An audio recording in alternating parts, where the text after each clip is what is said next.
Hello and welcome back to Ride Rescue. In the prior video, I kind of took you through getting the cars home, starting to tear into it, pulling the motor out, deciding which engine, and then fortunately I was able to keep the original engine, the original serial number matching block to this car. So I'm really excited about getting this motor back into the frame rails.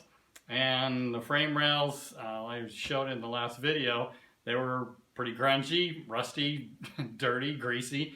So I've got those all cleaned up. I rebuilt all the front suspension and I've painted all the front suspension parts in the frame rail so that this engine is ready to go back in. A lot of guys will use a gloss black for some of the parts, gloss black frames. I don't like using the gloss black. I think everything's just too shiny and it shows the dirt. The original manufacturer typically used either a semi-gloss or a satin finish. It's kind of a, I would say probably in the 60% gloss range. There's a lot of the parts that are even down probably less than 50%, even in a 40% gloss. So I typically like to use Eastwood products. The finishes that I get out of the Eastwood products typically are in that satin finish. It's not really a semi-gloss. And I like to use Eastwood's chassis black, and those are a little duller, I would say, than some of the semi-glosses that you would typically buy. You buy Krylon at Home Depot, Lowe's, for instance, any of the parts stores. It's more of a semi-gloss, a little more on the glossy side. I like to use that for all the engine bay components when it comes to like the heater box and the fender wells. The core support, those I don't want shiny, but I don't want them too dull either. And get that, just that perfect blend as you go back and you're cleaning up the engine bay, cleaning off any oil. An oil on a satin finish or a flat is going to leave a shiny spot. So semi-gloss has worked out really well for me. I've been really pleased with it. Now that I've got the front suspension, everything's all remounted. I've got new ball joints in it. I've cleaned up the springs. I want to make sure to put in an updated shock absorber. The old shock absorbers in this car, they felt okay. They seemed to resist the movement of the springs and it wasn't too bouncy. But as old as these original shock absorbers are, they're bound to lose their seals. They're going to start leaking or they're going to start getting a lot of activity, too much movement, not enough stability. So I did find a new set of AC Delcos, so it kind of stays in that family of the General Motors parts. They are black, so they blend in well with all the front suspension, and they do have an AC Delco logo on the side of it. Now, before I put the engine in, I want to get my brake system all finished, reroute my lines. I like to take things back to the way it would have looked coming out of the factory. Your brake lines typically would have been silver. They would usually have some kind of a coating so that they didn't rust. If I sand all my brake lines down with a fine grit sandpaper, I could get that original silver look back again and then spray them with clear, and that will keep them from getting rusty. Now that I have my brake lines all cleaned up and coated, I can mount those to the frame rails underneath the engine, and then I can redo my mounts where the brake lines, the rubber lines, go to each wheel cylinder. And those lines, as old as they are, they were in pretty good shape. But I don't know if I'd want to trust them. After all, they are, oh man, they're 60 years old. So they're starting to get a little bit weather checked. I don't want to risk it. It's $45 to replace all of them. There's 3 of them. There's 2 in the front. There's 1 that goes onto the rear differential, and then it just has hard lines that go to each wheel cylinder. So I went ahead and replaced both of those. So I have all the brake system now is rebuilt in the front end of the car. All my lines are cleaned up. I blew them all out. I pressure tested them to make sure I wasn't going to blow out any lines. Had that happen once on a Camaro. Don't ever want to have that happen again. So pressurize them, pump up the pedal, get a lot of pressure in them, and make sure that you're not going to blow something out. It's best to put a lot of pressure on that pedal while you got it in the garage than when you're going down the freeway. So with the front hubs off of the car, and I'm cleaning up the brake drums The brake drums had some surface rust in them. I don't want to turn them because there's not a whole lot of material on these brake linings. It's a metal lining inside of an aluminum drum. So fortunately, these linings didn't have any ridges or grooves in them, so it doesn't appear that they've had a lot of miles on them. So I just used some sandpaper and some different cleaners and really cleaned up all the inside of the drum. The surface looked really good after sanding it. So then wiping it all down with brake fluid, cleaning all the outside of the drums. There was a lot of controversy that I was finding online on the Pontiac websites and different opinions about these hubs. The aluminum finish on these, a lot of guys seem to think that originally they were left just bare aluminum from the factory. Other guys were saying no, they were coated with some kind of a silver paint or kind of an argent paint, and that's typically what's used on rally wheels and alloy wheels. These wheels, the aluminum itself, the drums, didn't look like they've ever been touched, and they had a very light aluminum colored paint on the surface, and then on the edge of each fin it looked like they had just been lightly sanded down and left a little bit of a sand scratch, and those were bare aluminum. So I'm pretty confident that's the way these were from the factory, just because they don't look like they've had a lot of use and they were just set aside, and they look like they have that factory original finish. So I'm cleaning them all up. As I'm cleaning them up, that finish is flaking off the aluminum, so I'm going to respray them with an aluminum paint that looks very similar to what was originally on these, and then I'm going to do the same thing. I'm going to sand each one of those ribs to get that same look. When it comes to the wheels on this car, somebody along the line had painted them white. It was kind of a cream white, it matched the roof of the car, so maybe that was somebody's creativity or idea of tying it all together. But the wheels are supposed to be more of a gray. It's an argent color, and I can buy that from a lot of the different rattle can sprays, wheel colors. Eastwood has a really good argent alloy wheel paint. I bought that for these wheels, and I really like the way they look. It's got a kind of a satiny finish to them. They're not a high gloss. It's got a little bit of metallic in it, kind of give it a little bit of a shimmer, and it looks to be really close to what was originally done on this car. Ames Performance has a lot of Pontiac parts. I've been buying most of my parts from them. I purchased all the parts for the engine from Ames Performance. I got carburetor kits for the carburetors.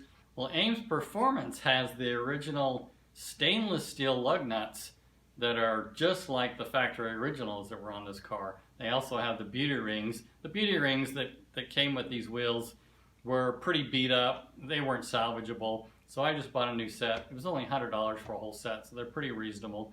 Bought all new lug nuts. The lug nuts on this have left-hand thread and right-hand thread, depending on which side of the car. So that was interesting to see with the different lug nuts, as well as the threaded studs that are on these hubs. The front hubs, the way they slide onto the spindle, it has the roller bearings for the inner and outer races, and those are in excellent condition, so it was just a matter of cleaning all those parts up. But then the seal that goes on the inside of that hub, that seal, it looks pretty good, but I want to be confident that I'm not going to get a lot of grease that's going to be flinging onto my brake system. So Ames Performance did have those as well, so I ordered new seals for those. Packed the bearings and put those hubs on, and they look really good. The wheels, with it being the 8 lug and having that big spacing, you can get a plate that you can mount these wheels to that can be put on a spin balancer. And the tire shop that is near my house, I took the wheels in there and talked to them about ways of spin balancing these and getting my tires and wheels mounted and balanced, and they just looked like deer in the headlights. They were clueless as to how to mount these wheels and tires and then get them balanced. So luckily, the rear drums that go onto the rear end of this car actually mounts with the 5-bolt pattern. So by taking that hub, that brake drum, and mounting the tire and wheel to that hub, I took the whole set down to the tire store and said, okay, my tires are mounted, I've got them all aired up, can you now spin balance these? And they had to play with it a little bit, but they were able to get it balanced. So you can see in these pictures, I literally ended up mounting the tires on the car. I've never done it before. I couldn't see any reason why I couldn't do it. It's just like mounting a motorcycle tire or a bicycle tire. It's just a matter of getting some good pry bars so you don't damage the lip of the tire, since it is a tubeless tire, putting in some tubeless stems. And you can see as I'm mounting these up, the inside of the wheel and the back side of the wheel, I left red primer. When I used paint remover to clean all the paint off of these wheels, I didn't want to just sand it off. It was so thick, it was going to take forever. I didn't want to bead blast it off because I didn't want to end up leaving any texture or anything on the wheel. So I used a paint stripper and just heavily coated it and removed all of that paint. And then I could see the layers as I removed the paint of what colors it was. And the paint remover took all the paint off right to that red oxide primer. And that red oxide primer, the paint remover didn't touch it. It's pretty amazing stuff. So I just used a red oxide primer and refinished those the way it would have from the factory. So the inside of the wheel was left with the red primer. Inside of the wheel itself, inside of the tire, is that red oxide primer, and then I painted the outside with that argent metallic silver. So with all of that, it mimics the look that would have been from the factory. So before I put the engine back in the car, I want to put the transmission on the tail end. The front seal on the transmission and the torque converter were leaking. The torque converter has a big plate that comes off. That had a little bit of a leak around that seal. It was very difficult to find. I had to make a lot of phone calls and do a lot of searching online to get a part number to know what to look for. But I did find those seals. So while the transmission's out, I definitely wanted to make sure those seals were replaced. The rest of the transmission I wanted to get serviced later on. I want to get a feel for whether this transmission shifts okay, acts okay. So I might have to choose between the gray car's transmission and the red car's transmission. The previous owner did say that the transmission shifted well. For it not running well, it sounded like it shifted well. So I got my fingers crossed, drained all the fluid out, replaced that seal, and then we'll see how it acts. Hopefully, I've got my fingers crossed that it acts okay and shifts okay. With the engine and transmission now sitting in place, I've got new engine mounts. Everything's bolted down, all the linkage, the driveline, everything is hooked up. Now I'm getting pretty excited to get this thing started up. So I haven't started this engine yet. The carburetors still need to be rebuilt. The little air cleaners are on top of these carburetors. It's old school 60s kind of stuff. It's an odd size, and I'm just not having any luck finding air filters for these. I really like that old school look, but I'm going to get carburetor air cleaners for the GTO, the 64, 65 GTOs. They are the same diameter size at the tops of these carburetors. So I'm going to use those air cleaners on here, and it's pretty common. I've seen a lot of guys doing it with the early 60s cars. Got a complete set of rebuild kits to go through all these carburetors. Fortunately, these carburetors are very solid. All the linkage is free. Nothing is really loose.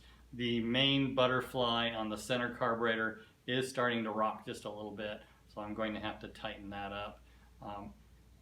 The carburetors were originally set up with a vacuum system for opening up the carburetors. That vacuum system, most of it's there, but some of it's missing, and it's not in very good shape. So I'm going to convert it over to a mechanical. The main carburetor, the key is to have it work freely for about 20 to 30% of the throttle response. and then once you get past the 30% or 40%, then it starts to open up the other two carburetors. The back carburetor starts to open just a hair before the front one does.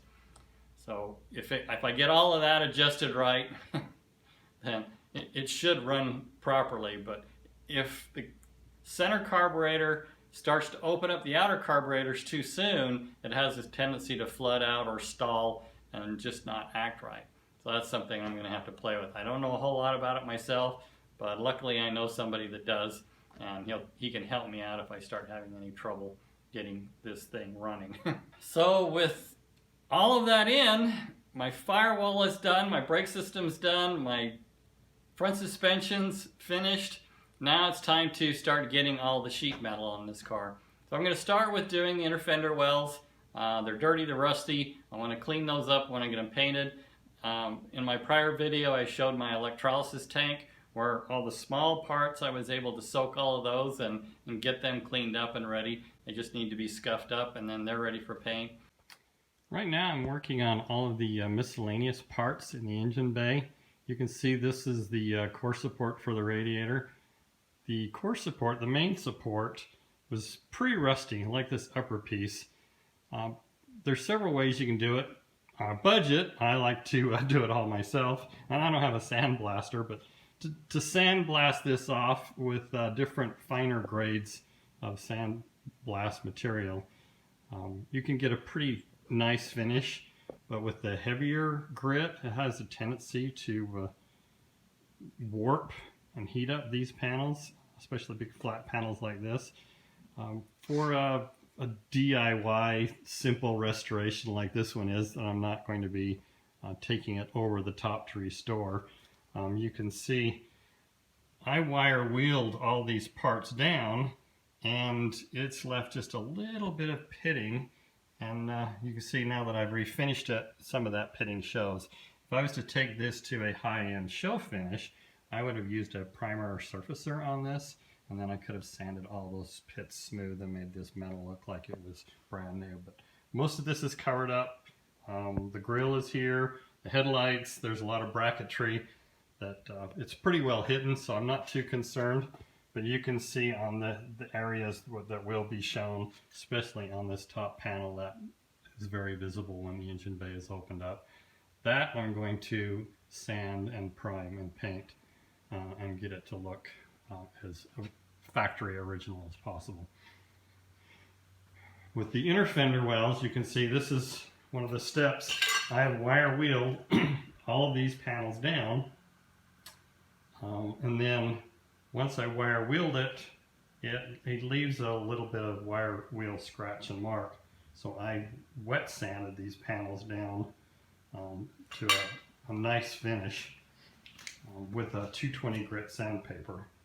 If I wanted to take it even further and smoother, I could go with a 320 sandpaper, even a 400 sandpaper.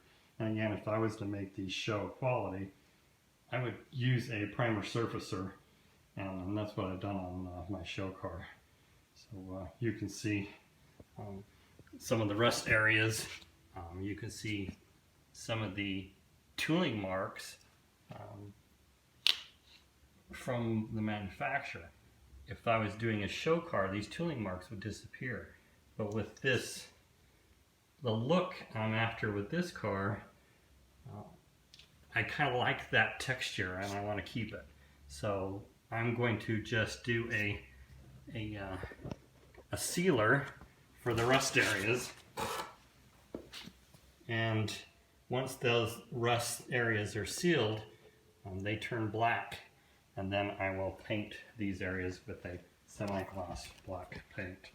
And this is the material I like to use. You can get it just about any part store. Get it to focus. It will turn your rust. Once you've cleaned it all up, it turns that rust into a black primer. I've used this for many years. Different brands. This is the Krylon brand.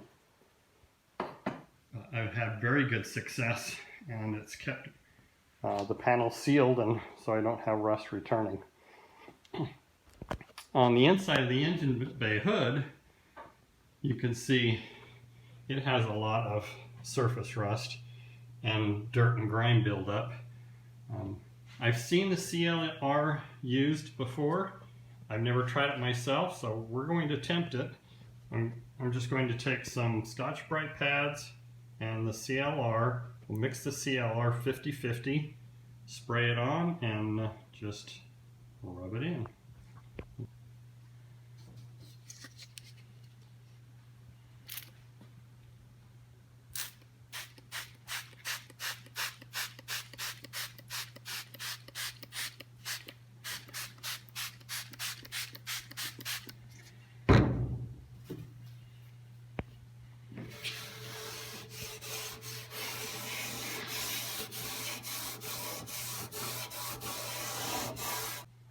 Typically when I'm doing a surface like this inside of a hood bay or somewhere I'm just cleaning it up with a Scotch-Brite, I'll use a little bit of soap and water, but this CLR is making quick use, much better than I typically get with just regular soap and water. It seems to be cutting through the surface rust quite well, so once we get this cleaned up, we'll see what it looks like. Wow, check this out. With the Scotch-Brite pad, CLR, mixed 50-50 with water, spray it on, and scrub it in. It takes a little elbow grease, it's a little bit of work, but that's amazing. Cleaned it much better with a lot less effort than I normally would with just soap and water and a Scotch-Brite. Especially a lot easier than 220 or 320 sandpaper, wet sand. So pretty pleased. Highly recommend. You got a project like this, CLR 50-50 with water. So here's the final product.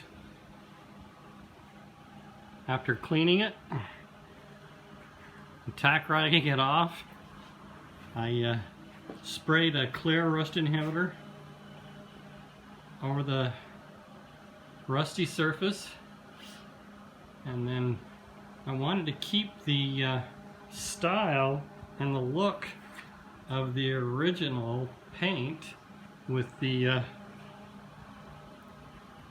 overspray from the factory. So I clear coated the whole surface with a satin clear. And you can see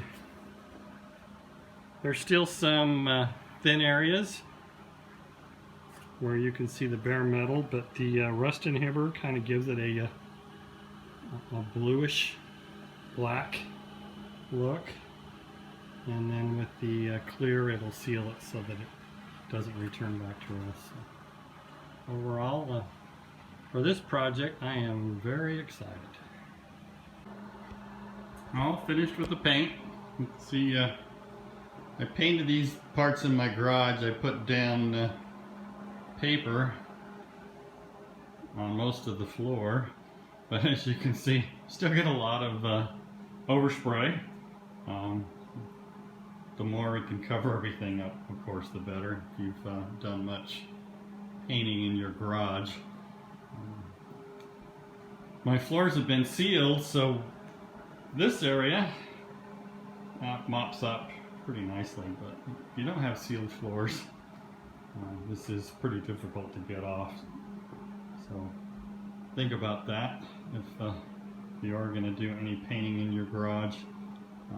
Plastic sheeting covering up all the things you don't want to overspray on, like my refrigerator.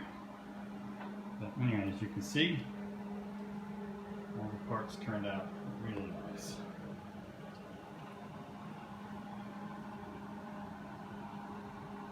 Now all we got to do is put it together.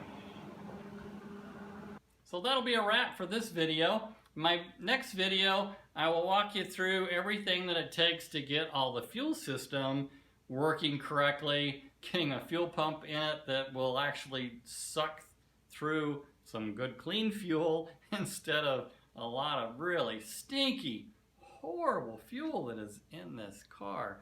I'll walk you through what I did to clean that up. Oh, again, the smell. I smelled that horrible, stinky smell in my garage for weeks. It even stunk up my house.